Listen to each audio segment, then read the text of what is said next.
자, 지난주에 이어서 히브리서 11장의 공부를 우리 이어가도록 하겠습니다.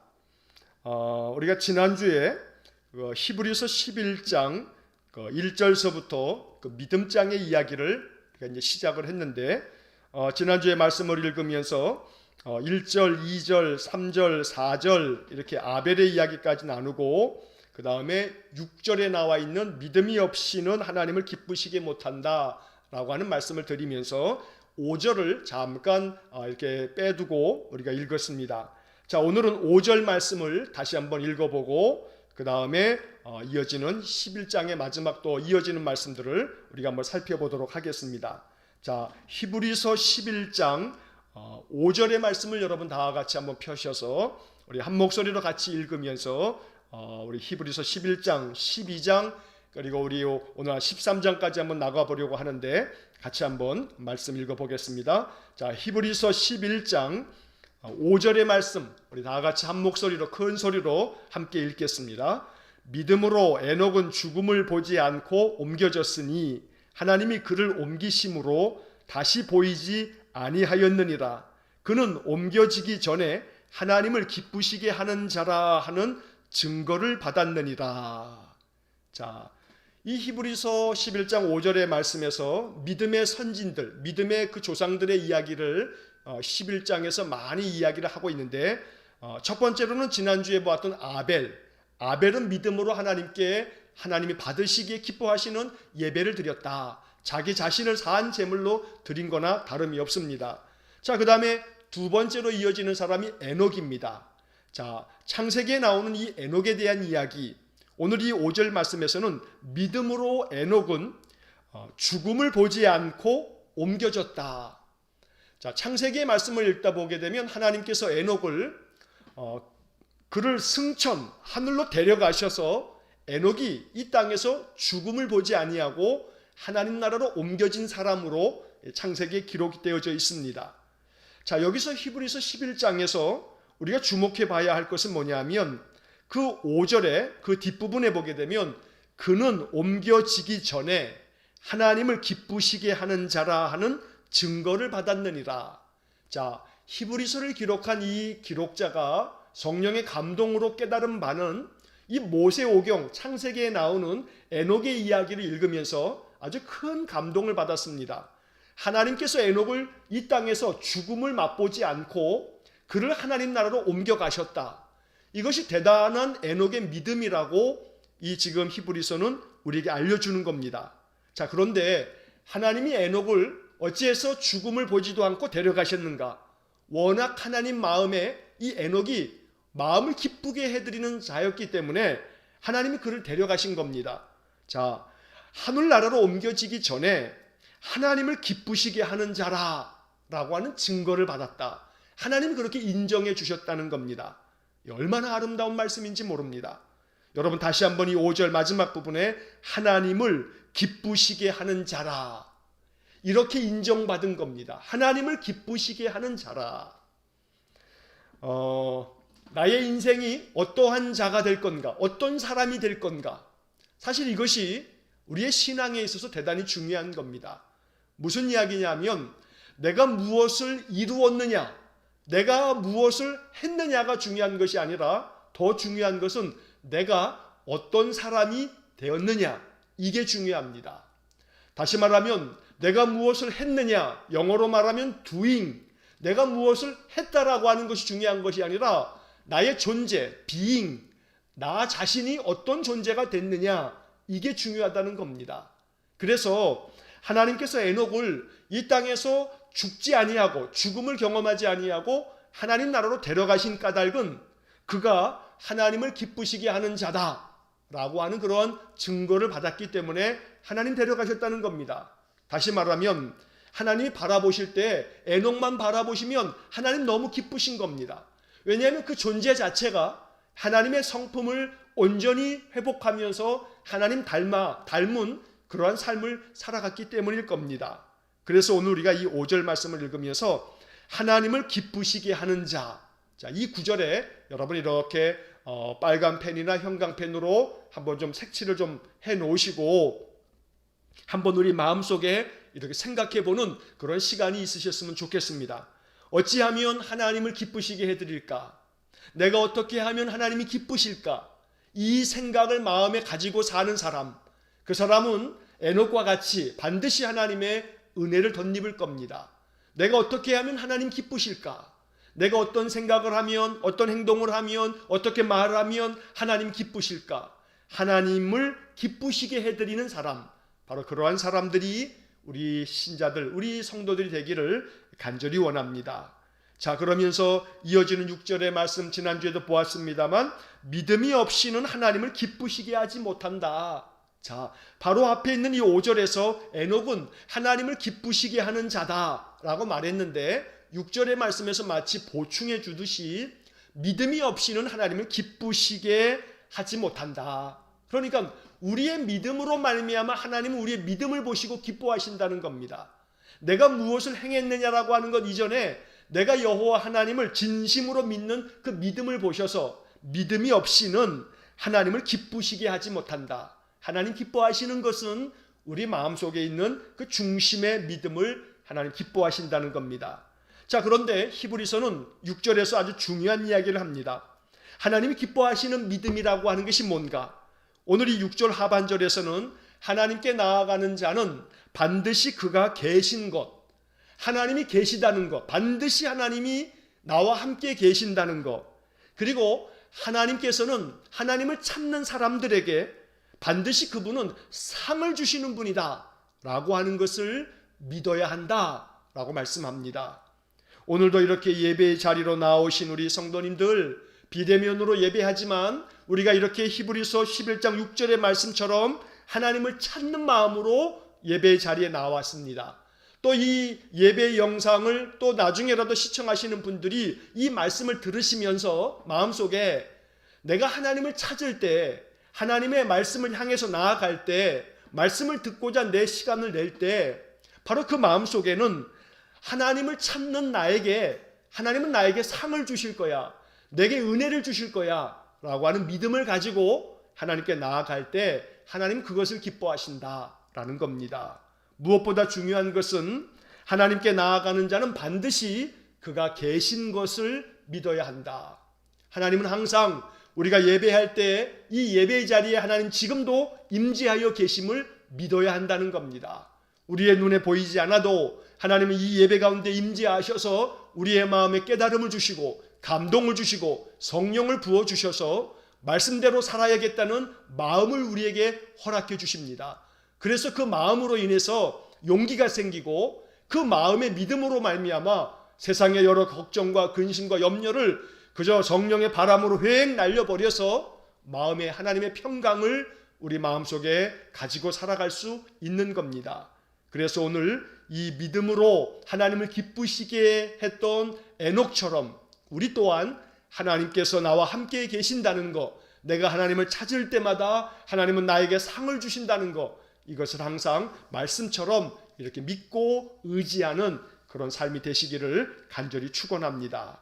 자, 그 다음에 이어지는 말씀에서는 프린트물을 가지고 계신 분들은 맨 밑에 이제 10페이지 맨 밑이고요. 자, 성경책을 가지고 계신 분들은 히브리서 11장 7절 말씀을 이어서 보겠습니다. 자, 7절 말씀을 보시면 우리 다 같이 함께 7절 한번 읽어보겠습니다. 믿음으로 노아는 아직 보이지 않는 일에 경고하심을 받아 경외함으로 방주를 준비하여 그 집을 구원하였으니 이로 말미암아 세상을 정죄하고 믿음을 따르는 의의 상속자가 되었느니라. 자, 노아의 이야기가 히브리서 11장 7절에 아주 짧게 한 절 나오고 있습니다. 자, 여기서 중요한 것은 믿음으로 노아는 아직 보이지 않는 일에 대해서 경고하심을 받았는데 경외하는 마음을 가지고 그 경고를 받아들인 겁니다. 하나님께서 경고하실 때 그 경고의 말씀을 등한히 여기거나 소홀히 생각하지 아니하고 경고의 말씀을 진심으로 받아들인 겁니다. 그리고 방주를 준비했습니다. 이것이 노아의 믿음이었던 겁니다. 자, 그래서 그 방주를 준비함으로 말미암아 그의 가족들이 또 하나님이 명령하시는 그 명령을 따라서 모든 짐승들을 암수 2쌍씩 다 방주 안에 들임으로 말미암아 많은 생명체들을 살려낸 겁니다. 자, 여기서 중요한 것은 노아가 아직도 보이지 않는 일에 대해서 경고를 받았다. 그런데 그 경고를 경외하는 마음으로, 두려운 마음으로 받아들였다. 그래서 방주를 준비했다. 자, 여러분 여기서 창세기의 말씀을 천천히 읽다 보게 되면 창세기 6장 3절 말씀에 프린트물이 있으신 분들은 그 10페이지의 맨 밑에 여백에다가 이 성경 구절을 좀 써놓으십시오. 창세기 6장 3절. 여러분 성경책만을 가지고 보시는 분들도 오늘 7절, 히브리서 11장 7절 옆에다가 성경에도 조금 여백이 있으니까 창세기 6장 3절 이렇게 써놓으시기 바랍니다. 자, 창세기 6장 3절에 이런 말씀이 나옵니다. 나의 영이 영원히 사람과 함께하지 아니하리니 이는 그들이 육신이 됨이라. 그러나 그들의 날은 120년이 되리라. 그러나 그들의 날은 120년이 되리라. 자, 여기 120년이라고 하는 숫자가 중요합니다. 자, 성경학자들은 창세기 6장 3절의 말씀에 의거해서 노아가 하나님의 그 경고를 받고 내가 이 세상에 죄악이 가득했기 때문에 물로 이 세상을 심판할 거다. 하나님이 이렇게 노아에게 말씀하시면서 너는 고페루 나무를 가지고 이렇게 방주를 만들어라 하고 노아에게 말씀해 주셨습니다. 그런데 방주를 만들 때 저 높은 산에 올라가서 방주를 만들라고 하나님 말씀하신 겁니다. 자, 이렇게 노아에게 방주를 만들라고 말씀하신 그 시점부터 노아의 홍수가 발생할 때까지 몇 년이 걸렸는가? 몇 년이 걸렸냐 하면 오늘 이 성경 창세기 6장 3절의 말씀에 의하면 하나님께서 하나님의 영, 나의 영이 이제 영원토록 사람과 함께하지 않겠다 말씀하십니다. 왜냐하면 저들이 육신이 되었다. 다시 말하면 죄 가운데 빠져 살기 때문이다. 그런데 그들의 날이 이제 120년이 될 거다. 다시 말하면 이제 그들이 살고 있지만 그들이 심판을 받아서 모든 세상이 멸망당할 것이 이제 120년 남았다라고 하는 말씀으로 성경학자들이 이 창세기 6장 3절을 이렇게 해석합니다. 그래서 노아가 하나님의 경고를 받고 방주를 만들 때까지, 방주를 다 만들어서 노아의 홍수가 일어날 때까지, 그러니까 경고 이후에 방주가 다 만들어져 가지고 홍수가 발생했던 그 기간이 언제냐 하면 120년이다. 이렇게 성경학자들이 주석을 하고 있는 겁니다. 자, 여러분 생각해 보십시오. 노아가 600세 되던 해에 홍수가 났습니다. 이 노아의 나이가 물론 그 당시에는 뭐 한 600년, 700년 이렇게 살아가는 연수가 일반적인 그런 이야기였지만, 자, 어쨌든 중요한 것은 120년 동안에 방주를 만들었다는 겁니다. 어마어마하게 크게 만들었습니다. 자, 아직도 보이지 않는 일입니다. 경고만 받았습니다. 그 경고 앞에서 사람들은 노아를 아주 미쳤다고 생각했을 겁니다. 저 미친놈의 노인네가 아주 정신이 완전히 나갔지. 이렇게 날씨가 창창한데 무슨 비가 온다고 그래. 그리고 방주를 지으려면 저 바닷가 강가에다 지어야지. 왜 저 산 꼭대기 올라가서 방주를 짓고 난리야. 저게 정신이 나갔군. 아마 그러면서 노아를 많이 조롱하면서 비웃으면서 그렇게 그들이 이 노아를 미쳤다고 욕해댔을 겁니다. 자, 그러나 120여 년의 세월, 길다면 길고 짧다면 짧겠습니다만 결코 짧은 세월이 아니지 않습니까? 자, 이 120년 동안에 노아는 흔들림 없이 여호와를 경외하는 마음을 가지고 하나님의 경고의 말씀을, 그 말씀이 그대로 이루어질 것이라고 믿으면서 방주를 만들었습니다.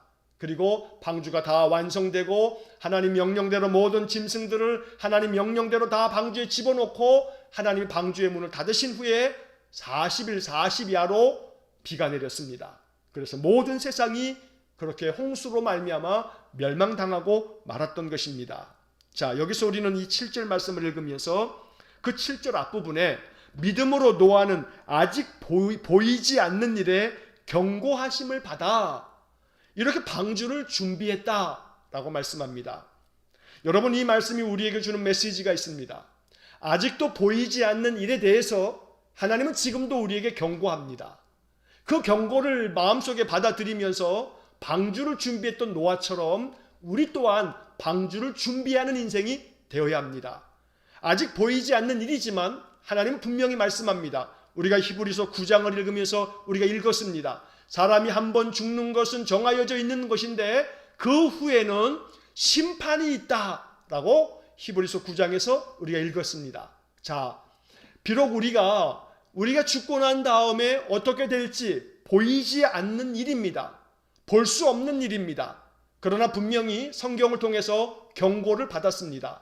사람이 한 번 죽는 것은 정해져 있다. 그 다음에는 심판이 있다. 그런데 이 경고를 우리가 무시하고 방주를 준비하듯이 믿음을 준비하지 않으면 노아의 홍수가 어느 날 갑자기 임함처럼 우리의 죽음 또한 어느 날 갑자기 임할 것이고, 우리가 방주를 준비하지 않은 상태에서 죽음을 맞이하면 하나님 앞에서 구원함을 얻지 못하고 멸망당할 겁니다. 그래서 우리는 방주를 준비하는 마음으로 믿음의 삶을 사는 겁니다. 날마다 믿음 안에서 하나님 예배하고, 예배를 통해서 우리에게 주신 은혜를 가지고 인생을 살고, 믿음의 힘을 가지고 믿는 사람답게 인생을 살아가면서 이 세상에 하나님의 나라를 확장해 가는 것입니다. 자, 오늘 우리들은 이 말씀을 또 이렇게도 읽을 수 있어야 합니다. 보이지 않는 경고를 하나님은 지금도 온 세상 가운데 경고하고 있는 겁니다. 자, 여러분, 아직도 보이지 않는 경고 중에 하나는 뭐냐면 우리가 이제 앞으로 만나야 될 이 세상의 여러 가지 많은 징조들입니다. 지금도 1년 반 됐습니다만 이 코로나로 말미암아 온 세상이 멈추고 또 온 세상의 삶이 어그러지고 깨지고 그렇습니다. 여러분, 백신이 이제 많이 보급되어지면서 이제 코로나에서 벗어나는 것 같다, 이렇게 이야기가 나오고 있습니다만 코로나가 벗어나면 끝납니까? 다시 코로나와 같은 게 없습니까? 절대 그렇지 않죠.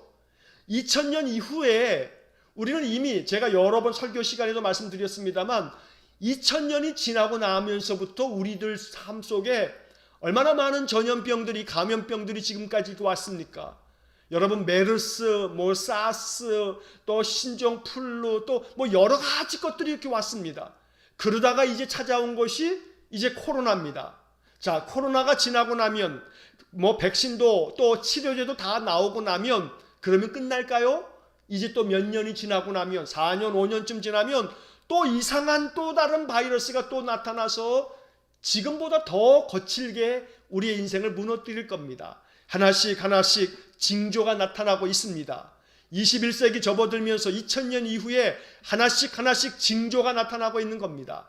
동시에 계속해서 많은 환경을 연구하는 학자들은 이 세상에 경고합니다. 지구의 온도가 계속해서 올라가고 있다는 거 아닙니까?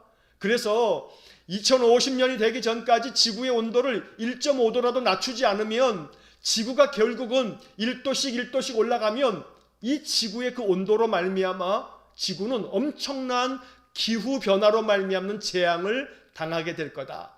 그래서 여러 차례 말씀드리지만 이 기후재앙이라고 하는 것은 도무지 이 코로나라든가 이런 감염병으로도 감당이 안 되는 어마어마한 재앙이 될 것이라고 경고하고 있는 겁니다. 그러나 안타깝게도 노아의 시대의 인생들처럼 오늘의 현대인들도 이러한 경고를 외면하고 있습니다. 이러한 경고를 듣지 않습니다. 물론 일단 우리 한 개인이 어찌할 수 있겠나 하는 생각이 듭니다만 국가적으로, 정책적으로 온 나라가 함께 머리를 맞대면서 이 기후 재앙에 대한 문제를 더 심도 깊게 온 나라가 힘을 모아야 되는데 그렇지 못하고 있습니다.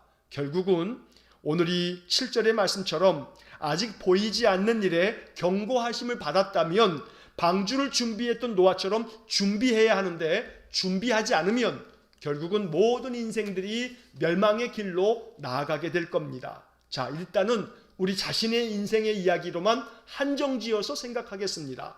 우리가 구원의 방주를 준비하였던 노아처럼 믿음의 방주를 준비하지 않으면 보이지 않는 그 어느 때에 하나님 앞에서 우리가 서게 될 때 결국 하나님의 진노하심 가운데 빠질 수도 있습니다. 그러므로 오직 우리의 믿음을 더욱더 굳건하게 세워서 여호와 의지하는 믿음으로 인생을 살아갈 수 있기를 간절히 축원합니다. 자, 그 다음에 8절의 말씀을 보겠습니다. 이제 아브라함의 이야기입니다. 자, 히브리서 11장 8절 우리 한번 다 같이 읽겠습니다. 8절 믿음으로 아브라함은 부르심을 받았을 때에 순종하여 장래 유업으로 받을 땅에 나아갈새 갈 바를 알지 못하고 나아갔으며. 자, 믿음에 대해서 이야기하면서 아브라함의 믿음은 부르심을 받았을 때, 하나님이 아브라함을 불렀을 때에 순종했다는 겁니다. 순종이 믿음입니다. 하나님은 순종하는 자의 그 모습을 높이 평가하십니다. 자, 그래서 장래 유업으로 받을 땅에 나아갔는데 중요한 것은 8절 하반절에 갈 바를 알지 못하고 나아갔으며. 여러분, 여기 갈 바를 알지 못하고 나아갔으며 이 구절에다가 빨간 펜으로 좀 밑줄 좀 하나 거놓으시기 바랍니다. 자, 믿음으로 아브라함이 하나님께서 가라 하시는 대로 갔는데 갈 바를 알지 못하고 나아갔다. 자, 이 구절에 대해서 새번역 성경의 번역을 보면 이렇게 의미심장하게 번역이 되어 있습니다. 그런데 그는 어디로 가는지를 알지 못했지만 떠난 것입니다. 어디로 가는지를 알지 못했지만 하나님의 말씀을 의지해서 떠났다는 겁니다. 자, 공동번역 성경으로 이 8절 하반절을 보면 이렇게 번역이 되어 있습니다. 사실 그는 자기가 가는 곳이 어떤 곳인지도 모르고 떠났던 것입니다. 자, 자기가 가는 곳이 어딘지도 모르고 아브라함은 그냥 하나님이 가라 하시니까, 하나님이 약속하신 땅으로 가라니까 가라는 대로 그냥 순종했던 겁니다. 자, 우리의 인생의 삶이 이 아브라함을 배울 수 있기 원합니다. 항상 기도하실 때마다 하나님이 나를 인도해 주십시오. 하나님의 인도하심을 느끼면서 살게 해 주십시오. 그리고 하나님이 어디로 나를 이끄시든지 간에 내가 순종할 수 있게 해 주십시오. 이러한 마음의 기도를 가지고 인생을 살아가시기를 간절히 바랍니다. 그러면 어디로 가는지 알지 못해도, 내가 가는 곳이 어떤 곳인지 몰라도 하나님 나와 함께 계신다, 하나님이 나로 하여금 가라 하시니 내가 순종한다, 이런 마음으로 우리의 인생을 살아간다면 바로 거기에 하나님이 우리와 함께 동행하시는 그런 축복이 있을 겁니다. 자, 그 다음에 사라에 대한 이야기가 11절에 나옵니다. 11절을 보겠습니다. 자, 11절에서 아브라함의 아내 사라에 대해서 이렇게 이야기합니다. 11절 다 같이 읽겠습니다. 믿음으로 사라 자신도 나이가 많아 단산하였으나 잉태할 수 있는 힘을 얻었으니 이는 약속하신 이를 미쁘신 줄 알았습니다. 자, 사라가 90세에 자기의 아들 독자 이삭을 낳았습니다. 자, 90세가 될 때까지 자식을 하나도 낳을 수가 없었습니다. 그래서 경수가 끊어졌다, 더 이상 자녀를 낳을 수 있는 생산 능력이 없었던 겁니다. 그럼에도 불구하고 하나님께서 사라에게 잉태케 하여서 그로 하여금 독자 이삭을 낳게 했습니다. 중요한 것은 이 사라가 믿음으로 하나님께서 내게 바로 잉태하는 힘을 내게 주셔서 나로 하여금 하나님의 약속대로 자녀를 낳을 것이라 라고 하는 그러한 마음의 믿음이 사라에게 있었다는 겁니다. 중요한 것은 11절의 마지막 부분에 약속하신 이를 미쁘신 줄 알았습니다. 사라가 자기에게 약속하신 하나님은 믿음직한 분이다, 미쁘시다는 것은 내가 믿을 만한 분이다, 내가 신뢰할 수 있는 분이다 라고 믿었다는 겁니다. 자, 이처럼 사라의 믿음을 우리도 또한 마음 가운데 가져야겠습니다. 하나님은 약속하신 것을 반드시 이루시는 분입니다. 약속하신 것을 하나님은 반드시 기억하시고 그 약속대로 지키시는 분입니다. 그러므로 하나님은 신실하신 분이기 때문에 그 약속을 나에게 이루어 주실 것이라고 믿는 그런 사라의 믿음을 가지실 수 있기를 간절히 축원합니다. 자, 그 다음에 24절부터 26절까지를 보겠습니다. 24절에서 26절까지 모세에 대한 이야기를 우리 한번 같이 보겠습니다. 24절에서 26절까지 우리 다 같이 함께 읽겠습니다. 믿음으로 모세는 장성하여 바로의 공주의 아들이라 칭함받기를 거절하고 도리어 하나님의 백성과 함께 고난받기를 잠시 죄악의 나악을 누리는 것보다 더 좋아하고 그리스도를 위하여 받는 수모를 애굽의 모든 보화보다 더 큰 재물로 여겼으니 이는 상 주심을 바라봅니다.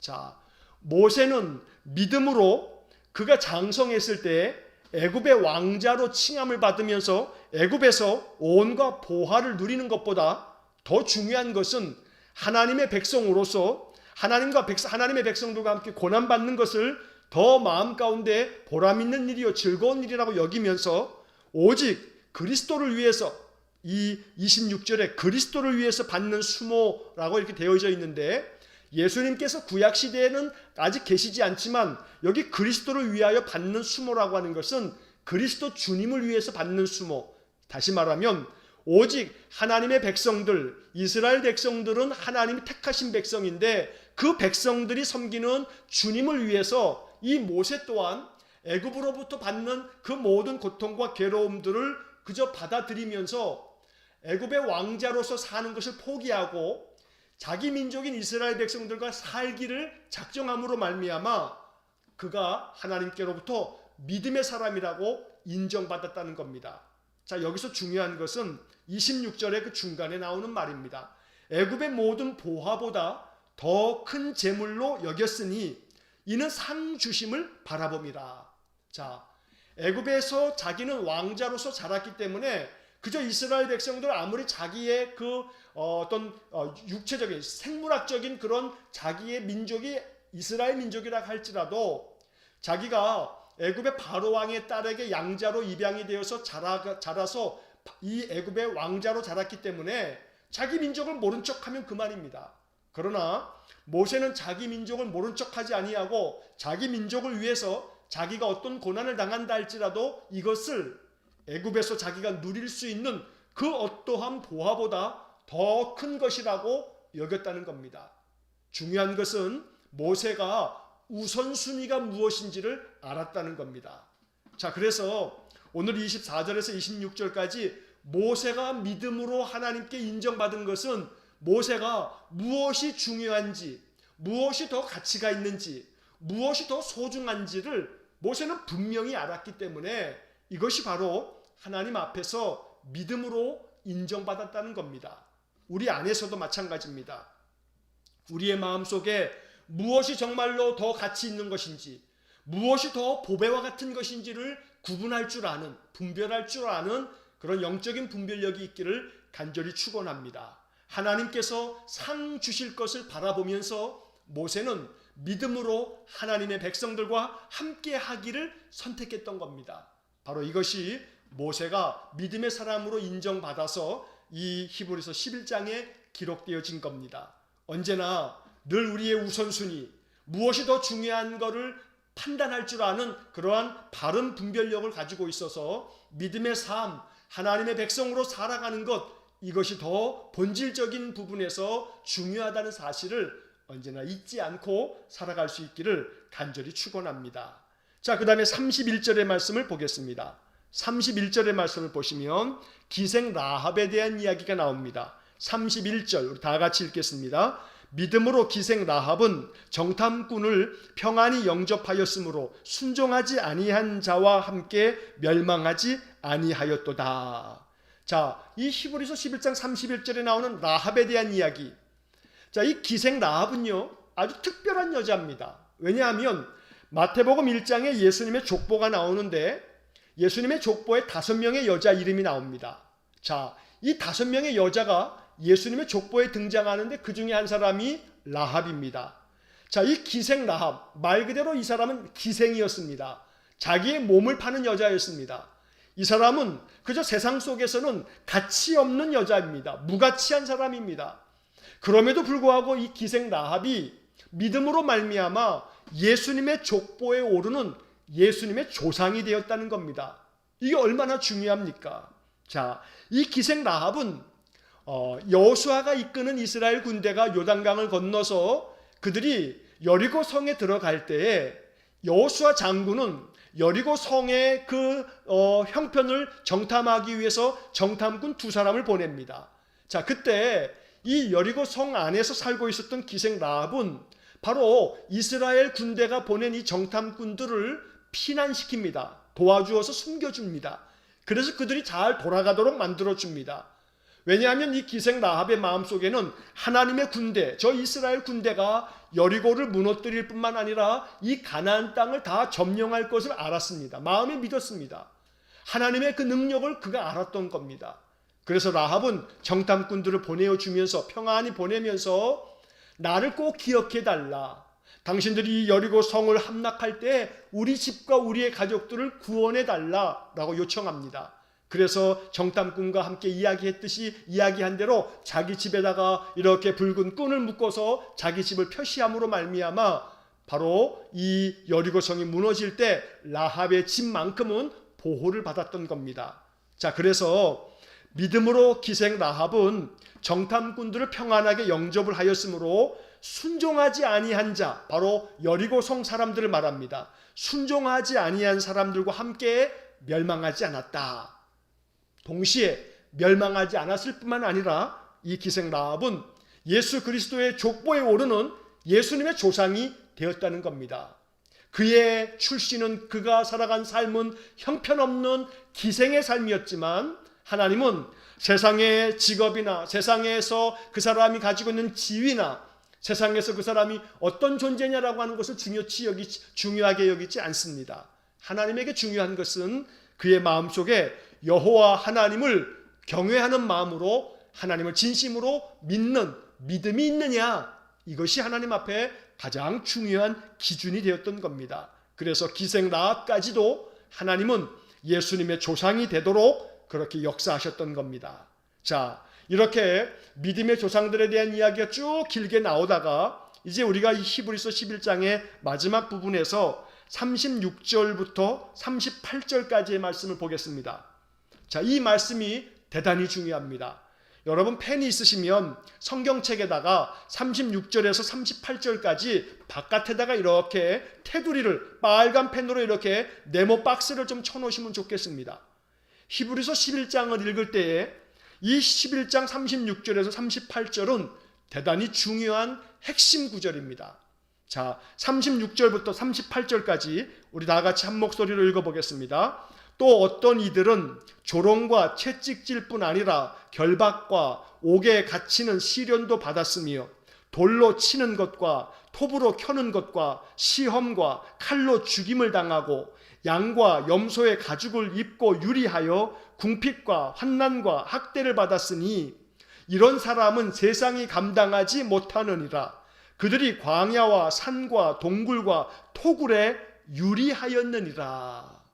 자, 여러분이 36절부터 이 38절까지 이르는 이 말씀을 보면 어떤 이들은, 믿음의 조상들 중에 어떤 이들은 조롱을 당했고 채찍질을 당했고 결박도 당했고 옥에 갇히는 그러한 시련도 겪었다. 심지어 어떤 이들은 돌에 맞아 죽기도 했고 심지어 톱으로 켜는 것, 사람을 톱으로 이렇게 썰어가지고 죽였다는 겁니다. 믿음의 사람들에 대해서 이러한 박해가 있었다는 겁니다. 자, 칼로 죽임을 당하기도 하고 또 심지어 양과 염소의 가죽을 입고 유리했다는 것은 잡히면 죽으니까, 여호와 섬기는 자들은 잡히면 죽으니까 염소나 또 양의 가죽으로 자기의 몸을 이렇게 감싸서 위장을 하고 도망치면서 그렇게 생명을 유지해 갔다는 겁니다. 궁핍도 당했고 환난이 있었고 학대를 받았다.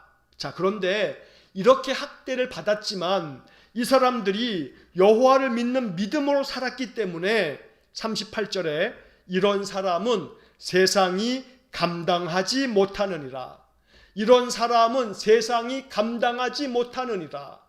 자, 믿음 안에서 살면서 어떠한 박해가 있더라도, 어떠한 조롱이 있고 십자가가 있더라도, 채찍질이 있다 할지라도 톱으로 켜거나 돌에 맞아 죽거나 칼로 죽임을 당하거나 온갖 환난과 학대가 있다 할지라도 그들은 세상이 감당할 수 없는 큰 믿음을 가지고 있었기 때문에 그들의 인생의 이 엄청난 그 환난과 고난 속에서도 여호와를 향한 믿음을 견고하게 지켰다는 겁니다.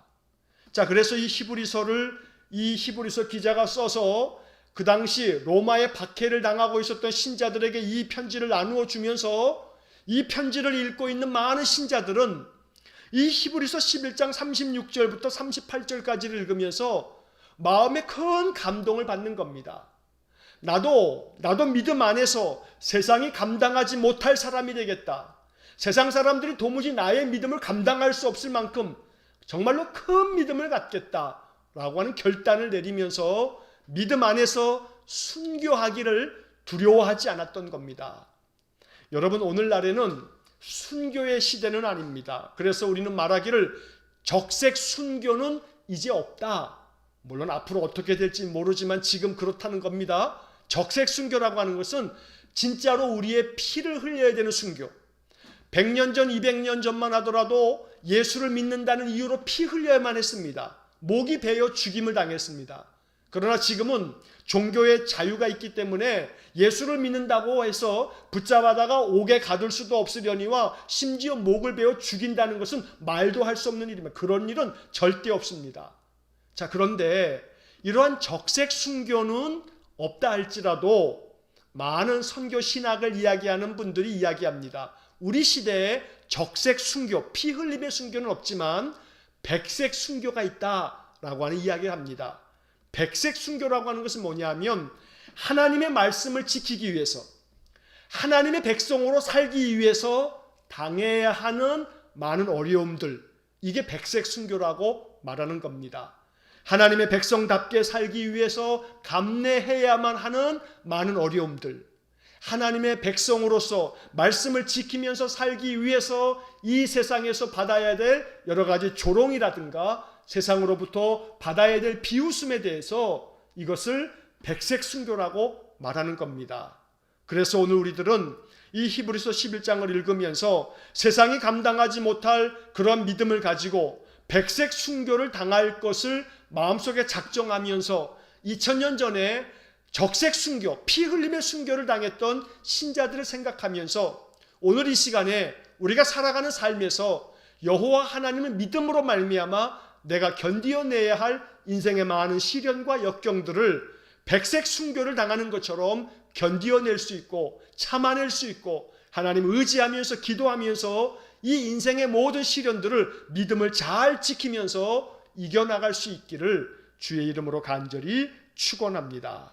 자, 이렇게 히브리서 11장의 말씀을 우리가 쭉 살펴보았습니다. 이제 히브리서 12장의 말씀을 우리가 몇 구절을 좀 보겠는데, 자, 히브리서 12장의 1절부터 3절까지를 좀 보겠습니다. 자, 히브리서 12장으로 넘어가면 이 마지막 히브리서 12장과 13장이 아주 감동적인, 우리에게 참 은혜가 되는 말씀들이 많습니다. 오늘은 히브리서 12장 1절로 3절까지의 말씀만 보고 다음 주에 나머지 부분을 13장 마지막까지를 다음 주에 한 번 더 보도록 하겠습니다. 자, 히브리서 12장 1절부터 3절까지 우리 다 같이 한 목소리로 크게 한번 읽어보겠습니다. 이러므로 우리에게 구름같이 둘러싼 허다한 증인들이 있으니 모든 무거운 것과 얼매기 쉬운 죄를 벗어버리고 인내로써 우리 앞에 당한 경주를 하며 믿음의 주요 또 온전하게 하시는 이인 예수를 바라보자. 그는 그 앞에 있는 기쁨을 위하여 십자가를 참으사 부끄러움을 개의치 아니하시더니 하나님 보좌 우편에 앉으셨느니라. 너희가 피곤하여 낙심하지 않기 위하여 죄인들이 이같이 자기에게 거역한 일을 참으신 일을 생각하라. 자, 그리스도 예수님처럼 인내하고 견디어내라고 히브리서 12장에서 우리에게 말씀합니다. 자, 1절에서는 우리에게는 구름같이 둘러싸여 있는 허다한 증인들이 있다. 자, 이 증인들이라고 하는 것은 하나님 나라의 천군 천사들처럼 믿음의 조상들이, 우리 믿음의 선배들이 저 하나님 나라에서 빙 둘러서서 우리에게 증인이 되어준다는 겁니다. 여러분, 증인이라고 하는 이 말이 중요합니다. 증인은 자기가 보고 자기가 경험하고 자기가 들은 바를 이야기하는 사람이 증인입니다. 다시 말하면 우리에게는 구름같이 둘러싸여져 있는 증인들이 있다. 이 말은 이미 하나님을 직접 경험한 사람들이 하늘에 가득하고 동시에 지금 우리가 사는 이 시대에도 마찬가지입니다. 하나님을 경험한 신자들, 그래서 하나님으로 말미암아 인생의 삶에 은혜를 경험하고 인생이 바뀐 사람들의 간증을 우리는 너무나 많이 보고 듣습니다. 그 사람들이 증인입니다. 내가 직접 경험하지를 못했다 할지라도 많은 증인들이 있다면 증인들의 증언을 받아들일 줄 아는 게 믿음입니다. 자, 그래서 이렇게 많은 증인들이 있으니, 하나님의 역사하심을 경험한 사람들이 많이 있으니 모든 무거운 것과 얽매이기 쉬운 죄를 벗어버리고 인내로서 우리 앞에 있는 경주를 완주하자라고 말하는 겁니다. 자, 여기에 인내로서라고 하는 말에다 동그라미 하나 쳐놓으십시오. 인내로서. 인내로서라고 하는 이 말을 쉬운 성경의 번역으로 보면 포기하지 말고 이렇게 번역되어 있습니다. 이 번역이 너무나 귀합니다. 우리의 인생의 삶에서 무거운 것과 모든 무거운 것, 이 무거운 게 뭡니까? 우리의 인생입니다. 우리의 삶의 모든 것들이 너무나 무겁습니다. 우리의 인생의 나날의 일상이 너무나 무거운 짐이 되고 있습니다. 동시에 우리를 얽어매고 있습니다. 여러 가지 것들이 얽어매어 있습니다.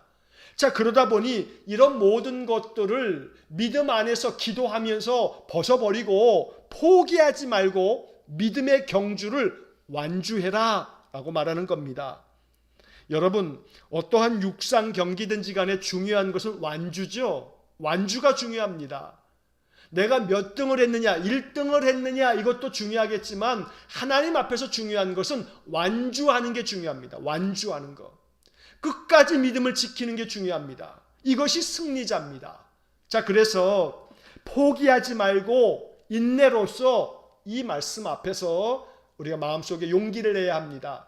하나님 도와주십시오. 내가 이 땅에서 하나님이 내 생명을 부르실 때까지 포기하지 아니하고 내 인생 완주하면서 믿음으로 살겠습니다. 바로 이러한 마음의 결단이 있기를 간절히 축원합니다. 자, 그러기 위해서 2절의 말씀에 보니까 믿음의 주요 온전하게 하시는 이인 예수를 바라보자. 예수를 바라보라. 예수님께서 우리를 온전하게 해주신다. 우리에게 믿음을 주시는 분도 예수님이시다. 그러니 예수님을 바라봐라.